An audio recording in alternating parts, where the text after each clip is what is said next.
You went to help Mrs. Hope assemble her furniture last night instead of Paddy. Yep. Why was that then? Why? Well, Paddy was out vetting, and I'm a huge DIY freak on the quiet, so... Really? I don't go shouting about it. You see, I thought you hated that sort of thing. In fact, I could swear that you did.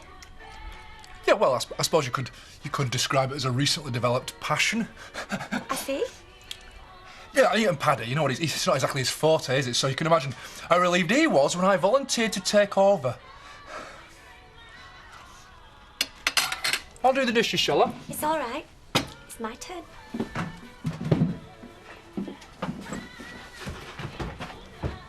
What sort of idiot puts the longest legs on the smallest tabletop?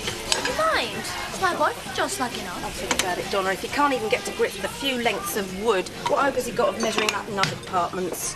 I'll have you know, he's multi-talented. Multi-talented. Marlon. Being a whiz at rustling up a souffle does not a dream man make. On a table, yolks are broken. Tell him sorry. I'll go and see Rodney this morning. If I can't get a good deal off him for the paintings, nobody can. He'll be more wary of you than he is of me. He's like putty in me hands. I'm telling you, man, I'll charm him into buying them off us. He'll know they're worth something once he sees them. I'll believe it when I see it. Starving me. Everything all right? Are you trying to avoid Mrs. Hope? No. Well, no more than anybody else does when they're not needing the shop or the cafe. No. So you don't have a problem with her? Why would I? You said you got sent out on an emergency last night. Yeah, I did. And that you sent Marlon to help Mrs. Hope because of the emergency. Yeah, which is really good of him, actually, because you know what? Oh, Marlon. Emily, what's all this about? I just want to know why Marlon says he volunteered because he's so fond of DIY.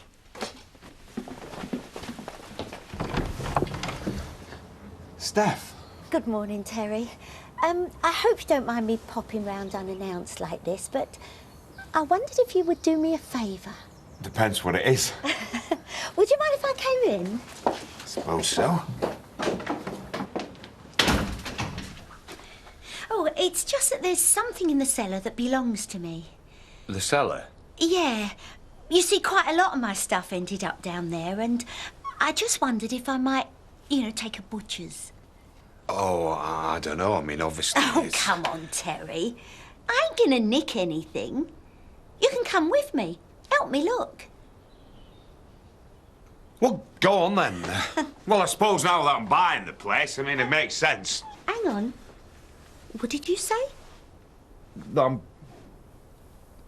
thought you'd know. No. No, not a blooming dicky bird. Oh, listen. Good luck to you, mate. Shall we?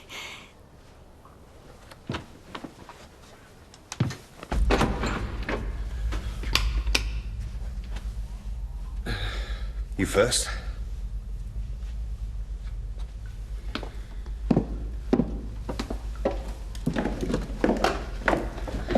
So what is it you're looking for exactly? Well, it's, Oh, here it is. Enough beauty and manicuring equipment to set yourself up in a little business of your own. Oh, you thinking of going back into that then? Me? Oh, no. My dad bought me this about, 2 years ago when I first came to the village. No, I'm going to give this to Shell. Help set her up. That's very good of you. Not really. I mean, despite popular belief, I still consider Shelley to be my best friend. She needs a bit of support at the moment, and, well, this will be just the ticket. Is that it then? Yeah. Oh, she's going to be thrilled with this. Tartel, if you're in the pub later, I'll buy you a drink. No need. It's a very competitive rate. Reasonable rather than competitive, I'd say. And I think charging by the hour is the fairest way of doing business of this type. It can be. Obviously, if you're going to become a regular client, then you'll be made a priority. Well, it all seems perfectly acceptable to me. Fantastic. Well, all I need you to do in that case is sign on the dotted line, just there. If I could offer some advice from one consummate professional to another, Please do. I think we need to draw up a slightly more comprehensive contract. And that is comprehensive. Yes, but take it from one who's been in business many more years than your good self. It could benefit from a couple of tweaks, for clarity's sake. Oh, could it? Yes. Leave it with me. I'll make it my clear priority. Oh, okay then. Bye. I know Marlon's from a family of half-wits, but really, look at my faux vintage nest. I'm sorry. Paddy would have got it right. Yeah, well, Paddy was too busy, wasn't he? Would you like me to come round tonight with Paddy and we'll try putting it right together? It's all right, Emily. I've asked far too much of you both already. It's no trouble. I said no, thank you. Don't worry about the tables. I'll sort it. Mrs. Hope, this might be an odd question, but are you and Paddy avoiding each other? Of course not. What on earth made you ask that? Well, did you have words the other night? You've lost me now, Emily. Come on, back to work. You were crying. I know I was crying, but it certainly wasn't Paddy's fault. I've never heard anything so daft. Right, back to the shop before all our customers desert us. Lovely morning. Yes. Now, what is there about your demeanour that tells me you're up to something? Oh, yes, you're smiling. Well, if that's your attitude, I will take my potentially very lucrative for whoever gets first refusal deal elsewhere. I take it you've found something you want to try and sell. Paintings. And not just any paintings, Rodney. They're dead rare and by famous artists. Well, not like Rembrandt or Picasso, but famous in the region. Once your customers have clapped eyes on these, you'll be making a fortune. I'm not interested, Val. But you haven't even seen them yet. I'm telling you, Rodney, you would be mad to pass on these. You've had enough out of me lately. Yeah, but we're not talking about maintenance arrears for our Paul. We're talking me trying to do you a big favour. I don't want to get involved in anything that Eric Pollard's put your way. I've had enough of his dodgy acquisitions. This has got nothing to do with Eric. I promise you, I'm on my own with these. Yeah? Well, you're still on your own, because I don't want to know. But Goodbye, Valerie. Enjoy the rest of this lovely day.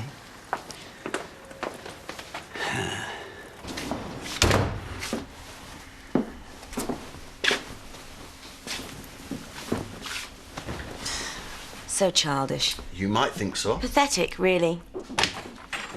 Right. I won't keep you long. I'd like to get straight down to business. Suits me. Less time I have to spend in the same room as her, the better. I'm sure the feeling is mutual. You've probably got some cheap tart waiting in a hotel room rented by the hour. Will you two just shut up and let Dad speak? Yes, sorry, Tom. What's this? I've called this meeting to let you both know you're out. I see. I do not want either of you as shareholders in this company anymore, so I'm buying you out. They're your severance packages. I think you'll find it's a fair deal. And if you don't, doesn't look like you got much choice. Well, if that's what we came here for. I don't want to leave the firm, Dad.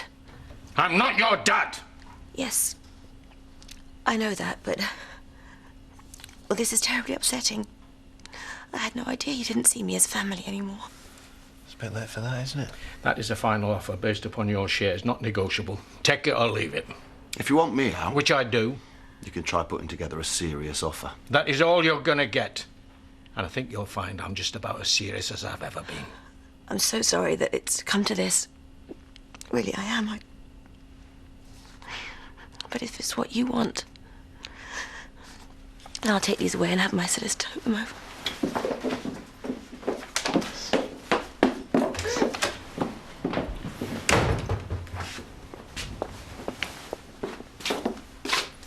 Right.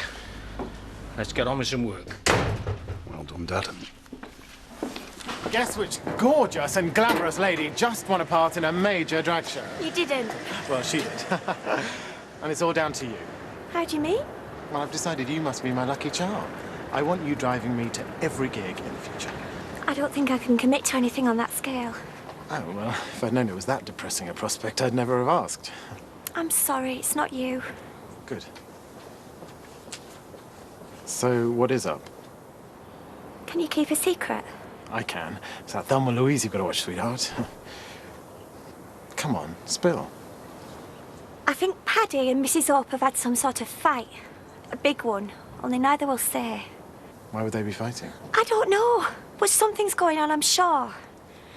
Paddy was supposed to help her with these tables she bought, only Marlon went instead, and both of them have given me different reasons as to why. You're confusing me now. All I'm saying is they're all acting strangely, and now Paddy and Mrs. Hope can't bear to be in the same room. There's a simple way to sort that out. What?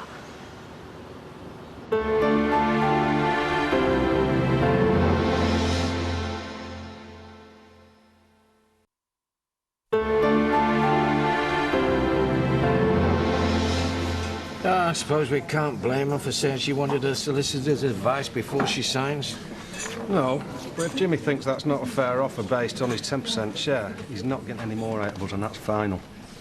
Well, you've got to admit the offer is a bit on the low side. Optimistic thinking he'd go for it. It's an half-decent deal. You'll fight it? Of course he won't. That was just all front earlier. He's got next to no cash since Charity cleaned him out. He'll be back soon enough and ready to start agreeing terms. I take it you didn't get anywhere with Rodney? Oh, wipe that smile off your face, can't you? G&T, please, Bob. Rightio. He's not interested. I said he wouldn't be. Well, you don't have to look so pleased about it, Eric. Where else are we supposed to offload them? I told you. Leave it with me. I'm going to be just as successful at this racket as you are, I'm telling you. Racket, eh? Huh? Sounds rather suspect to my innocent ears. He's so full of himself sometimes. Yeah. And you're so full of chat about him these days. I'm not. Come off, of course you are. You're always going on about how much he annoys you. I think he's got you in a more heart-driven way. Eric Pollard. Am I wrong, eh? Oh, about time too. We've only been sat here 10 minutes and it is our dinner hour. Oh, shut up moaning. You've got nowhere better to be. So how did your first morning go? Oh, well, I think. Good, because I've got a lot more work coming up for them that are keen and conscientious. And you'll barely have 10 minutes to yourself, let alone time to moan about being kept waiting. Well, go on then. Call her. I can't just phone Mrs. Windsor and tell her to come round. I've only just left her in the shop. Well, that's why you tell her what I've told you to say. Come on. Listen, if I can slap on a wig and a dress and get on that stage and survive an audition like yesterday's Bitch Fest, you can hardly tell me that this calls for real bravery. Why do you always have to be right?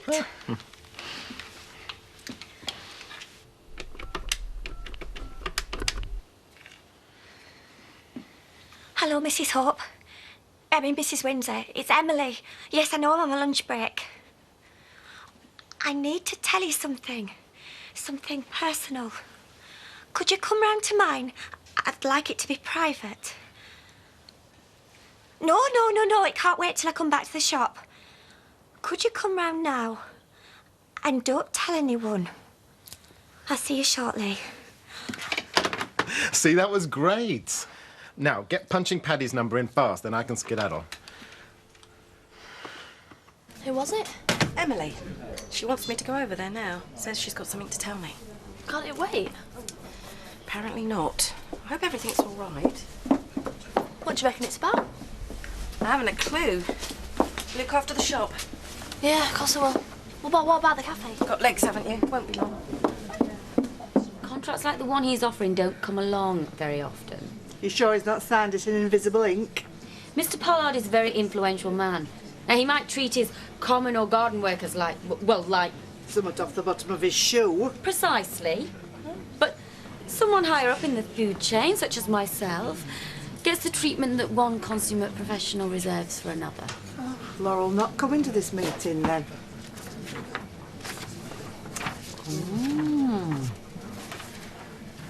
All right, well, that'll be it. This is a business meeting. Yeah, I know. I've got other things to be worrying about and all. I'm sure Shelley's the same. So, any other ideas? Yeah, because I don't want you to think I'm defeated. I'm going to take them round some antique dealers tomorrow. But you don't know enough about art. I watch Rolf Harris. How can you expect to get a good deal of somebody who knows a darn sight more about what they're looking at than you? Well, have you got any better ideas? Honestly? We burn the lot. I thought you weren't drunk. We do very nicely indeed for the insurance. So why not? I suppose it's one way of finally getting a bit of cash to come our way. Let's have a look at this leak then. I hope it hasn't flooded. What's going on?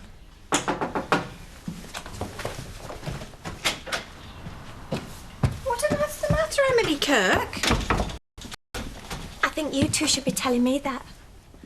I'm sorry I lied to you both, but I had to get you here somehow. Emily? I need to know what's going on between you two. And don't say nothing, because you're both behaving very oddly. I know there's something, and I want it sorted out right now. There's got to be a better way to make some money on them. Anyone would think you cared about their cultural significance. Well, maybe I do. But if they were that significant, they wouldn't have ended up in Robblesfield Library. I've got it. We do burn them, but not the real paintings. Get some bits of hardboard and pretend they went up in flames. And then sell them on. I've got it. No, I take that back. I've got it. Hey, who says getting drunk at lunchtime gets you nowhere? You're exhausted. Oh, I am, and I've got to be back to work in 25 minutes. That Nicola Blackstock's far too young to be talking to her staff the way she does. Talk about a little Hitler. Well, you better keep your fingers crossed that the sale of the B&B goes through quickly. Life will be much better for you after that. Well, it's not like I want to be a lady of leisure. I like working, but being my own boss would be a lot less arduous. Well, I could always help you with the expenses if you want to set up your own business. I think it's the only way I'd stay sane. I ran into Steph earlier. Oh, yeah. Well, she wanted to know how we were, both of us. That's another thing. How am I supposed to stay sane with her constantly looming over us all the time? He's putting loads of work my way up at the factory. I reckon people have got Eric wrong. Eric. Just watch him, Princess. Oh, not you and all. I've had Simon warn me off already. I know what I'm doing. I know how to behave in business. And he recognises that. He even called me a consummate professional. Yeah, well, just make sure you get everything in writing. I'm not that stupid. Trust me, I know what I'm doing. It's not you I don't trust. Gotta get the pictures in short ASAP. Right, well, I'll start working on selling them straight away because the sooner we offload them, then the less chance there is of people connecting them to us. The only problem is, where do we find a buyer that's going to be discreet enough? How do you mean? We can't use my antiques contacts. They're in the book that trading standards confiscated. Oh, who cares? I'll flick through the yellow pages and that'll be a doddle. More of a doddle and more than yours is at the moment, I hope. Well? I don't know what you want me to say. Paddy? All right, then. I'll tell you. Last Friday, when I said I was in the pub with Marlon, I wasn't. I went to see Viv. Oh, why lie about it? Because we ended up fighting. You still could have told me about it, couldn't you? What did you go see her for anyway? Because she called me, she was upset again. And even though she's not my favourite person in the world, I had no choice, didn't I? She was desperate. I see. No, you don't see. He was useless. I needed a shoulder to cry on and he just stood there. Like a lump. Oh, I'm a lump, am I? Am I?